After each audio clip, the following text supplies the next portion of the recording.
Hər vaxtınız xeyir dəyərli izləyicilər. Bugün fərqli bir mövzuyla qarşınızdayıq. Gündəlik həyatımızda yorğunluq, stress, yuxusuzluq, baş ağrısı, diqqət dağınıqlığı kimi hallar bəzən adi görünə bilər, amma bu sinir sistemimizin bizə verdiyi siqnallardır. Mövzumuzdan da bəlli olduğu kimi sağlam zehin, sağlam bədən deməkdir və bugün studiyamızda suallarımızı cavablayan Nərgiz Məmmədova olacaq, həkim, nevropatoloq. Xoş gəlmisiniz Nərgiz xanım. Xoş gördük. Ümumiyyətlə, gəlin belə başlayaq. Az öncə də qeyd etdiyim mövzumuz sağlam zehin, sağlam bədən deməkdir. Sağlam zehin deyəndə nevrologiyada nə nəzərdə tutulur və bunun belə deyək, bədənlə əlaqəsi necədir?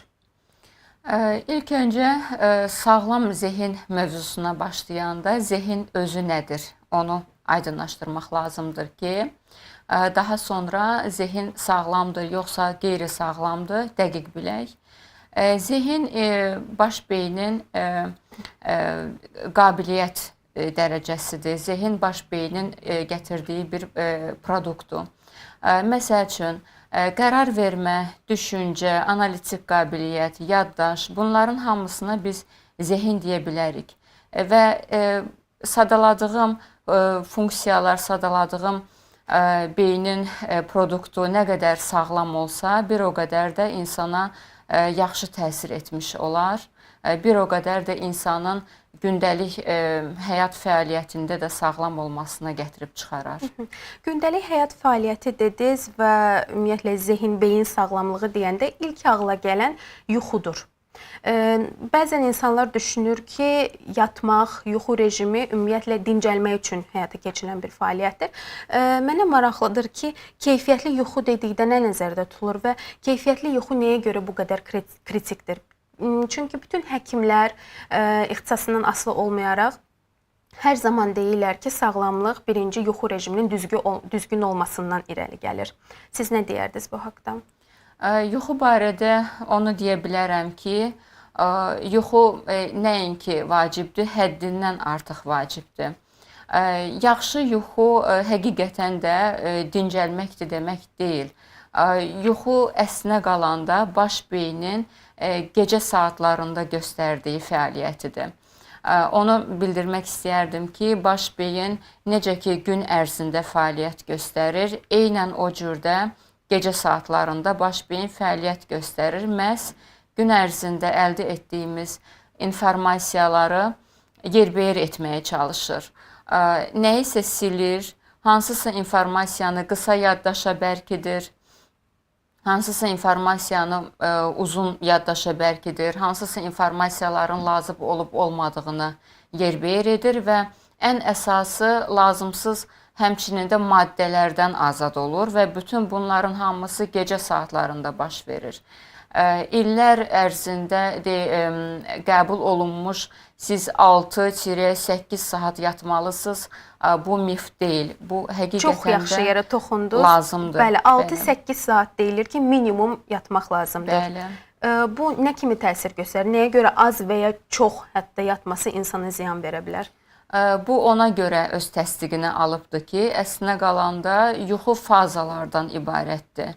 Bu, beynin fazalarla birlikdə göstərdiyi gecə fəaliyyətidir.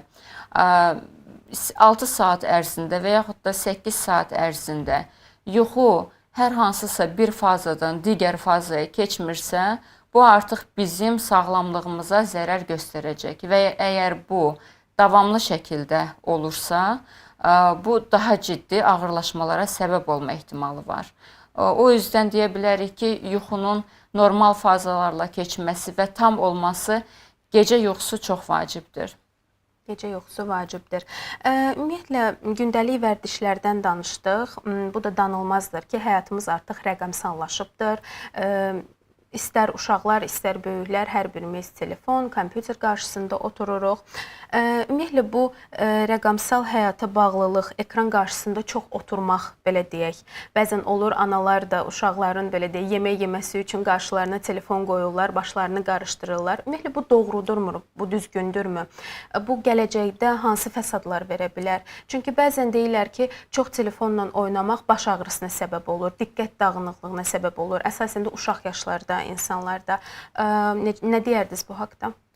Bəli, mən cavan valideynlərə, körpə uşaqları olan valideynlərə, ümumiyyətlə bütün yaşda olan insanlara bir nevroloq kimi onu bildirmək istəyirəm ki, həqiqətən də bu ziyandır. Sui-istifadə olunması ziyandır. Nə şəkildə? Biri odur ki, görməyə çox ciddi zərər yetirir. Təsəvvür edin ki, gün ərzində, hətta gecə, məsəl üçün artıq yatmaq vaxtıdır, yenə də planşet qabağında, yenə də telefon qarşısında. Bu gözün yalnız və yalnız qısa bir məsafəyə zillənməsi deməkdir.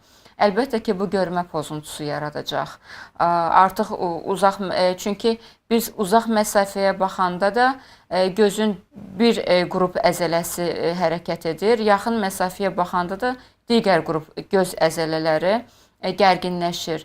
Daima yaxın məsafəyə baxmaq görməyə çox zərərdir. Bundan əlavə olaraq telefonu tutanda və yaxud da ki, kompüterə baxanda istər-istəməz biz boynumuzu və başımızı müəyyən bir pozada saxlamağa məcburuq. Bu, fizioloji, normal poza deyil. Bu, məcburidir. Məcburi olan yerdə də boyun əzələləri, baş əzələləri, üz əzələləri də həmçinin gərginləşir. Gərgin əzələ nə deməkdir? Damarların daralması və ora kifayət qədər qidalı maddələrin, oksigenin gəlməməsi və sözsüz ki, ağrılara səbəb olması, gərginliyə səbəb olması. Bu da yaxşı deyil. Bu da xəstəliyə səbəb ola bilər. Yuxudan danışdınız və telefondan danışdınız. Bəzi insanlar, hətta eşitmişəm, özüm də bəzən qarşılaşıram bununla ki, yatmamışdan öncə telefon asılılığı olur. Yəni telefona baxmalıdır, nəsə izləməlidir ki, yuxuya gedə bilsin. Əslində bu düzgün deyil deyə düşünürəm. Elə deyilmi? Bəli, düzgün deyil. Çünki artıq gün batanda biz onu hiss eləmirik, amma baş beyin, sinir sistemi onu hiss edir və müəyyən yuxuya hazırlıq hormonları, neyromediatorları sintez eləməyə başlayır. O düzdür ki, planşet və telefonun işığı, ümumiyyətlə gür işıq gün batandan sonra uzun müddət davam edirsə, beyində çaşqınlıq yaranır, yuxuya hazırlıq neyromediatorları, hormonları aşağı enməyə başlayır və ümumiyyətlə gecə və axşam saatlarında müəyyən saatlar keçəndən sonra yuxuya lazım olan neyromediatorlarda sintez olunmur və beləliklə də süni şəkildə yuxusuzluq yaranmış olur. Və insanlar bu barədə məlumatlı olsalar ki, sizdə artıq müəyyən lazımi maddələr sintez olunmağa başlayır. Axşam saat 9-dan, ondan sonra planşeti, telefonu azaldın. Mənə elə gəlir ki, buna riayət edərlər. Baş ağrılarından danışdınız. Əslində bəzən insan özü də bilmir, amma onda şiddətli baş ağrısı olur və həkimə gedir. Həkim müayinəsi nəticəsində deyilir ki, onda miqren var. İnsan özü necə aydın edə bilər ki, onda miqren var, yoxsa bu sadəcə adi bir baş ağrısıdır? Yalnız və yalnız mütəxəssis bunu ayırd edə bilər. Mən çox rastlaşıram, gəlib deyirlər, mənim miqrenim var. Soruşuram ki, hardan bilirsiniz, siz bu diaqnozu özünüzə nə cür qoydunuz? Absolut aidiyyatı olmayan sözlər deyir və məlum olur ki, bu miqren deyil, bu məsəl üçün klaster baş ağrısıdır və yaxud da ki, gərginlik tip baş ağrısıdır. Və insan, pasiyent heç klaster baş ağrısı nədir bilmir. Sadəcə miqren sözünü bilir geniş yayıldığına görə. Miqren nədir? Gəlin onda aydınlaşdıraq. Miqren həqiqətən də nevroloji xəstəlikdir. Miqren həqiqətən də irsən keçməsi var. Həqiqətən də baş beyin damarlarında, damarlarının tonusunda dizbalans əmələ gəlməsindən yaranır. Həqiqətən də kriteriləri var. Miqrenin öz xəstəliklərin beynəlxalq təsnifatında kodu da var və kriterilərə əsaslanaraq qoyulan diaqnozdur. Yəni bu ciddi bir xəstəlikdir. Sadəcə miqren deyib keçməyək. Bəli, bəli. Kriterilərlə qoyulan diaqnozdur və həkim artıq şübhələnəndə ki, burada miqren var, gerisində lazımi müayinələri icra edir. Miqren ağrıları necə olur bəs? Bəzən deyirlər ki, başımın ancaq bir hissəsində ağırlıq hiss edirəm və ya gözlərimdə yorğunluq hiss edirəm. Bunlar miqren əlamətləridir. Miqren kriteri dediyimizdə orada ağrının dərəcəsi də var. Miqren heç vaxt yüngül ağrı xəstəliyi deyil. Miqren ya orta ağır ya da ağır, çox şiddətli ağrılarla gedən xəstəlikdir. Bir tərəfli olur, kriterilərdən biri də odur. Göz nahiyəsində olur, fotofobiya, yəni ki, işıqdan qorxma olur, həqiqətən də qaytarma, qusma olur xəstələrdə. Yəni çox işığın olması insanı narahat edir və miqreni tetikləyir. Və onun əsas əlamətlərindən biridir. Bəs dərman qəbul etmə necə bu dövrlər ərzində? Belə deyək, həkim yazmadan ağrı kəsicilər içmək bu ağrını kəsə bilərmi və ümumiyyətlə uzun müddətli belə ağrı kəsicilər asılılıq yarada bilər insanda? Bunun özü çox öhdəsindən həkimlər üçün, həmçinin də sözsüz ki, pasiyent üçün öhdəsindən çətin gələcək bir problemdir, əməlli problemdir. Nəyə görə? Bunun hətta adı var. Buna deyilir abuzus baş ağrıları. Yəni sui-istifadə və bu sui-istifadə hər dəfə başım ağrıyır, mən gedirəm, dərman içirəm, dərmanın təsiri bitəndən sonra daha güclü başım ağrıyır. Bu artıq abuzus baş ağrılarıdır. Bu o deməkdir ki, baş beyin artıq analgetiklərə, yəni ağrı kəsicilərdən o qədər asılı bir vəziyyətə düşübdür ki, onu tələb edir. Və bunu həll etmək, bu problemi həll etmək zaman tələb edir. Təsəvvür edin ki, biz pasiyentə deyirik, başın ağrısan da dərmanı içməməlisən və gedib araşdırmaq lazımdır ki, pasiyentin başı nəyə görə ağrıyır. Onu araşdırıb düzgün diaqnoz qoyandan sonra artıq gündəlik ovuc-ovuc dərman qəbuluna son qoyulur və düzgün şəkildə müalicəsinə başlanılır. Belə başa düşürəm ki, nevroloji problemlərdə ən böyük belə deyək problem, tetikləyici yer rejimsizlikdir. İnsanın gündəlik həyatında rejimsiz olmasıdır. Bunlara həmçinin su içməyi də, qidalanmanı da qata bilərik. Nəyə görə bunu soruşuram? Çünki çox önəmlidir. Həkimlər deyirlər ki, mütləq bədən kütləvə uyğun şəkildə ən azı 1-2 litr arasında su içməlisən gündəlik. Və bəzən insanlar bunu içmirlər və baş ağrıları hətta baş ağrılarına səbəb olur. Nə deyə bilərik bu haqda? Bunun əlaqələndirici bir hissəsi varmı? Doğrudan da susuz qalmaq insanın baş ağrılarına, nevroloji problemlərinə səbəb ola bilər? Susuz qalmaq dedikdə, məsəl üçün, bir zərərli vərdişləri olmayan bir şəxs, kişi və ya qadın normal qaydada qidalanır, çəkisi də normaldır. Ona mütləq deyil ki, o səhərdən axşama qədər litrlərlə su içsin. Yox, əgər bir şəxsin zərərli vərdişləri var, o çox siqaret çəkir, o çox alkoqollu içkilərdən istifadə edir, piylənməsi var, hərəkəti yoxdur, fiziki aktivliyi yoxdur. Əlbəttə ki, onun bədənində susuzlaşma ehtimalı yüksək olur. Yəni, siz səhərdən axşama qədər 2-2,5-1 litr yarım su içməlisiniz. Əslinə qalanda bu individualdır. Bu sözü hər insana demək düzgün deyil, çünki artıq içiləndə də zərər verməsi barədə biz bilirik bunu. Yox, deyirlər ki, çəki kütləvə uyğun şəkildə, indeksə uyğun şəkildə su içmək lazımdır. Bu doğrudurmu? İndeksə uyğun şəkildə içilməsi, bəli, o uyğundur, amma kütləvi şəkildə bir yayılmış bir şey vardı ki, yarım 2 litr içməlisiniz. O artıq düzgün deyil. O uyğun şəkildə, individual şəkildə. Əlbəttə ki, su içmək yaxşıdır. Əlbəttə ki, əgər siz gün ərzində 6-7 fincan kofe içirsinizsə, artıq onun 2 fincanını kofe eləyin, qalan fincanları su edin. Bu əlbəttə ki, xeyir edər, nəinki zərər edər. Hətta kofeni çox içmək belə ziyan verə bilər. Bəli, protokollara əsasən 3 fincan qəbul olunubdur. Bunun səbəbi var. Nəyə görə daha çox? Bilirəm, biz bəlkə də kofe içməyi sevənlər bizi izləyirlər. Onlar üçün buradan da yaxşı bir səslənmə olar. Səbəb nədir? Daha çox içəndə nə olur? Bəli. Səbəb daha çox gedir kofenin axşam saatlarına.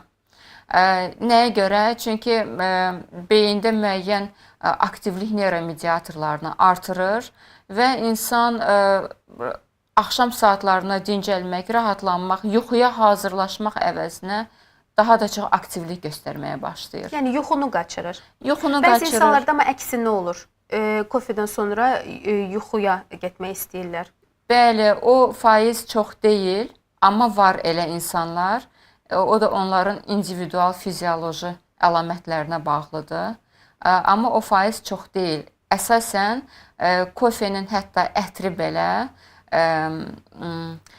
aktivlik yaradır. Hətta kofenin ətri gələndə də içməsən belə beyində aktivlik hormonları, neyromediatorlar ifraz olunmağa başlayırlar. O hətta sözlərə də aiddir. Bəzən heç biz o xoşbəxt anları məsəl üçün yaşamırıq. Sadəcə bayram, ad günü, xoş sözlər, hansı ki insan bir-birinə dua eləyəndə o sözləri eşidir, onun özü də beyni aktivləşdirir. Eynən də o cür kofenin ətri və ya kofe sözünün özü. Özü belə. Mənə elə gəlir bu bir asıllıqdır. İnsanlar 1-2 fincandan sonra daha da çox içmək istəyirlər. Anlayırıq, dadlıdır kofe çünki. Əslində nevroloji problemlərdən danışanda mütləq baş gicəllənmədən də danışmaq lazımdır. Bəlkə də bunu yaşayan insanlar var bizi izləyənlər arasında.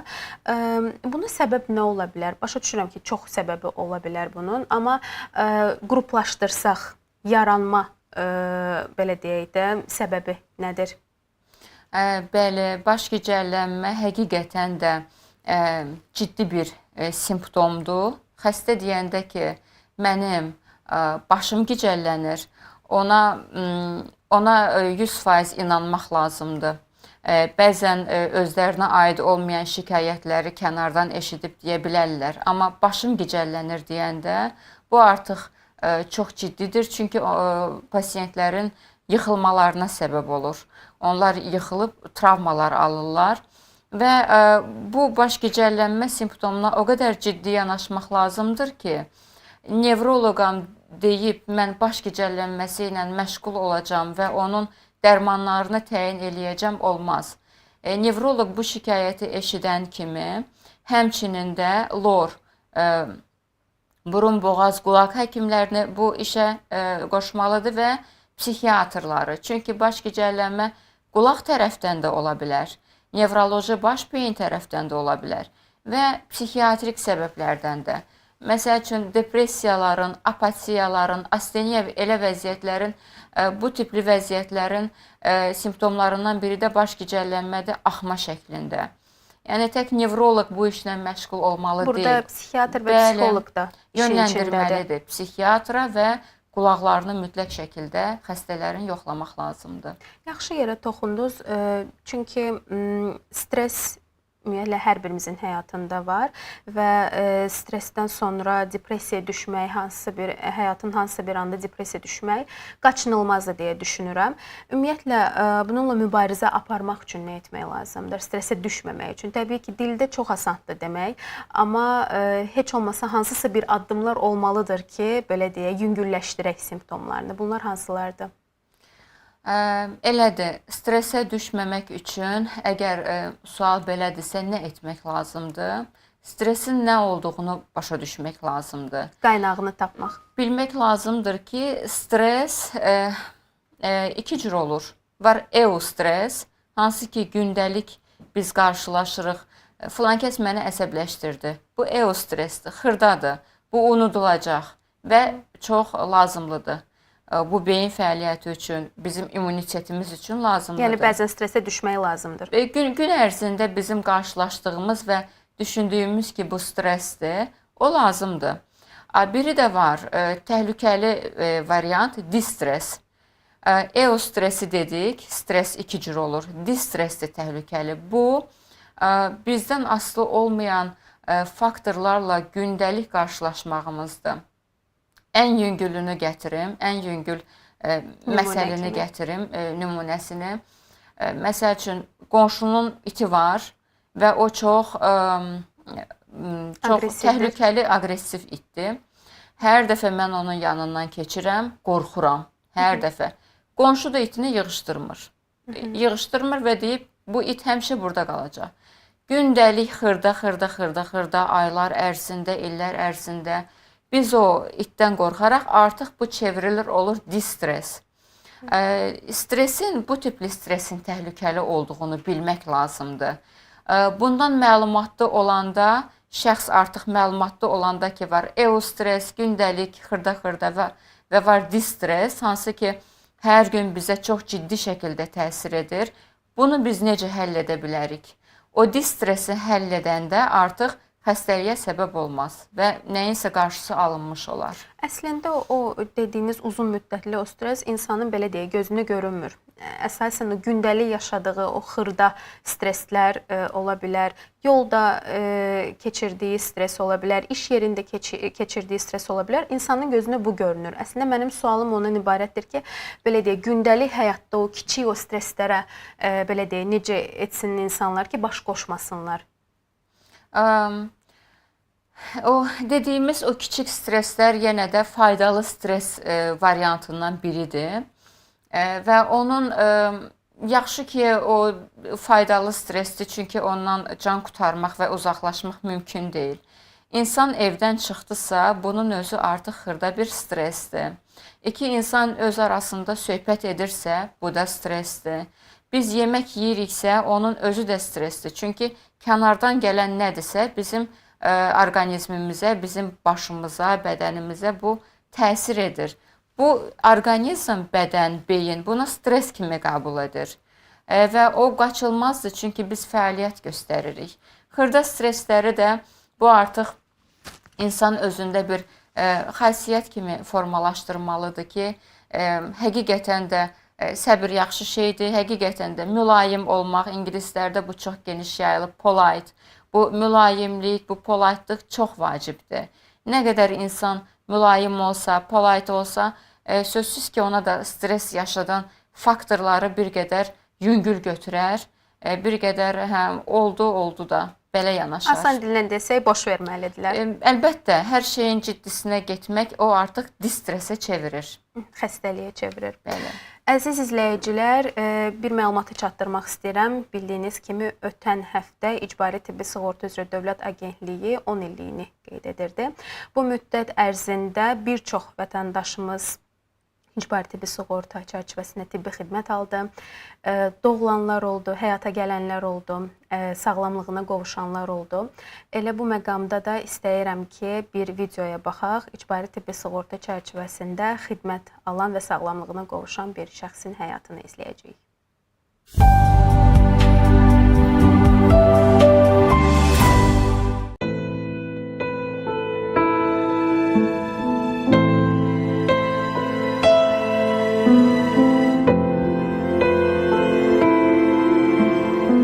Əslində bizim ümidimiz yox idi, həqiqətən də yox idi.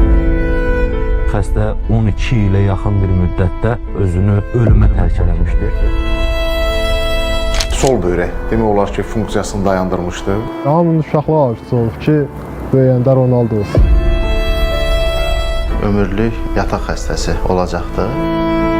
Ayaq üstə duramırdım, nəinki ayaq üstə, qabağa, dala sürünənmirdim. Bütün yedikləri burnundan gəlirdi. Yaşama ehtimalı 10-20% idi. Səbəbi isə xəstənin maddi sıxıntıları olması idi.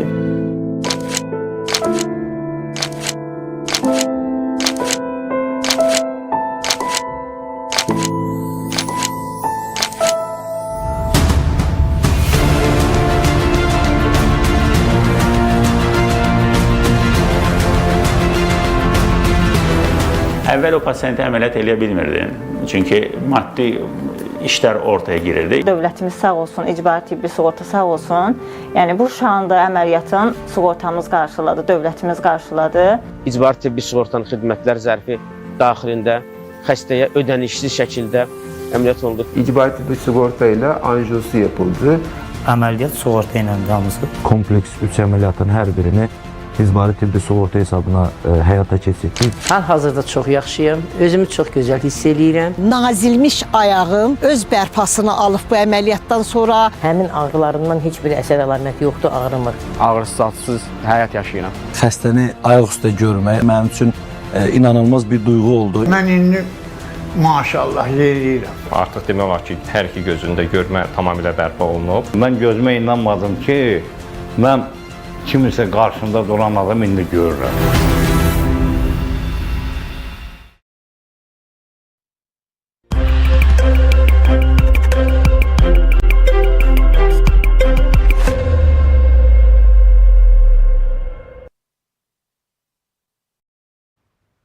Nərgiz xanım, stressdən danışdıq. İstəyirəm bunu davam elətdirək, çünki çox aktual bir mövzudur.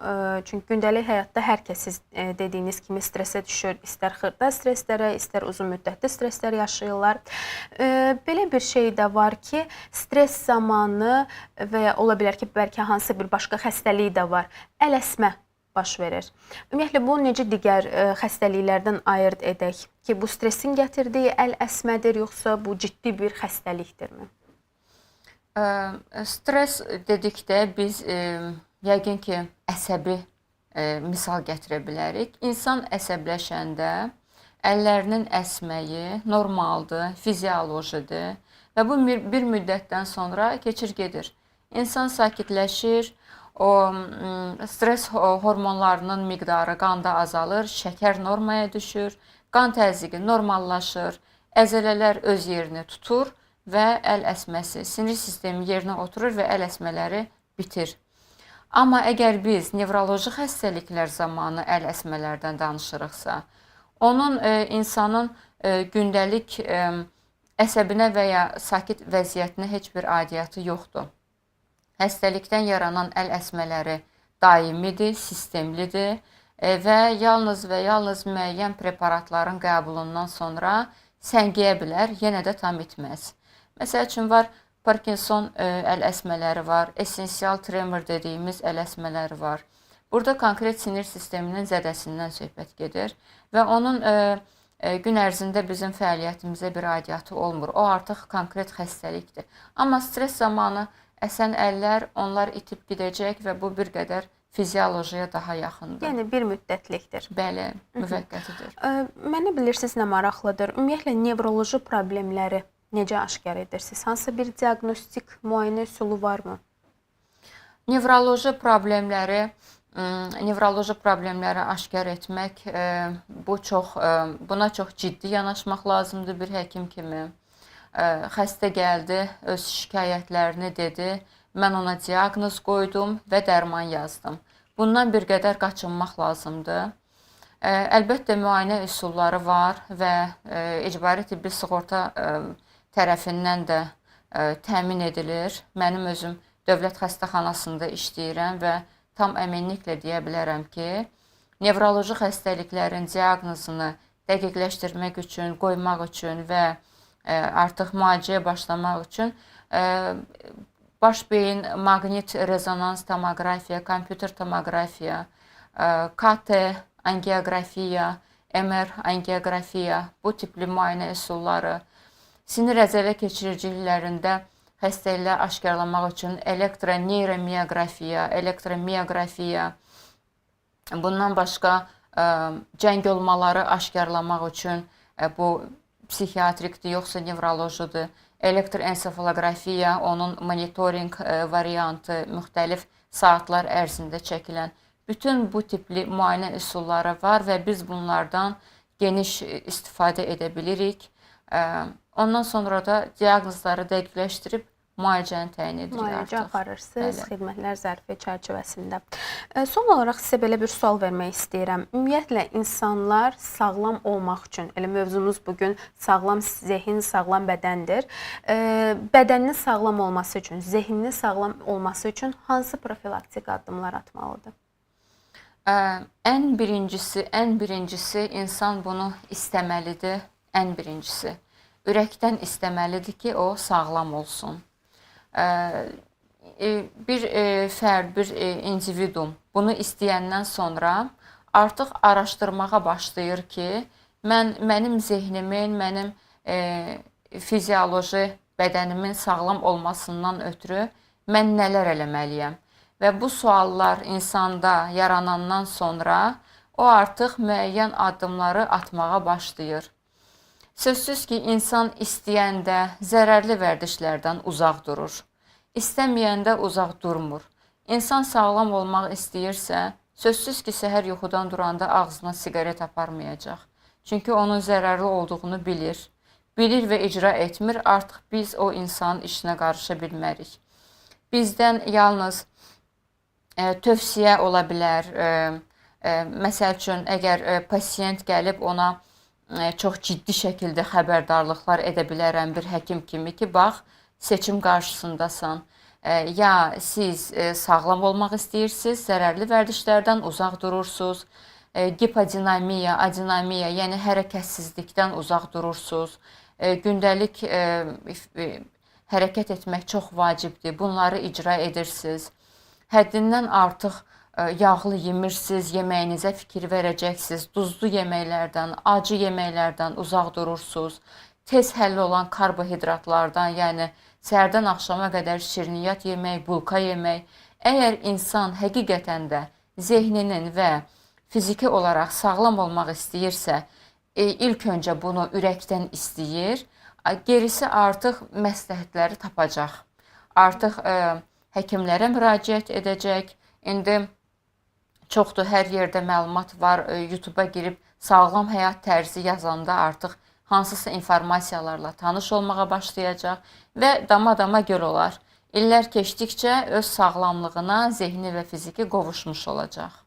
Çox təşəkkür edirik gəldiyiniz üçün. Mən də sizə təşəkkür edirəm. Dəyərli izləyicilər, qeyd etmək istəyirəm ki, bir sıra nevroloji xəstəliklərin müayinə müalicəsi, eləcə də diaqnostikası icbari tibbi sığortanın xidmətlər zərfi çərçivəsində aparılır və sizə lazım olan tibbi xidməti tapmaq istəyirsinizdə its.gov.az saytına daxil ola bilərsiniz. Xidmətlər zərfi bölməsində, yəni axtarış bölməsində tibbi xidməti yazaraq sizə lazım olan tibbi xidməti tapa bilərsiniz. Dəyərli izləyicilər, bugün biz sağlam zehin, sağlam bədən haqqında danışdıq və studiyamızın qonağı həkim nevropatoloq Nərgiz Məmmədova idi. Dəyərli izləyicilər, hər birinizə sağlam olmağı arzulayırıq. Sağ olun, sağlamlığınızın qeydinə qalın.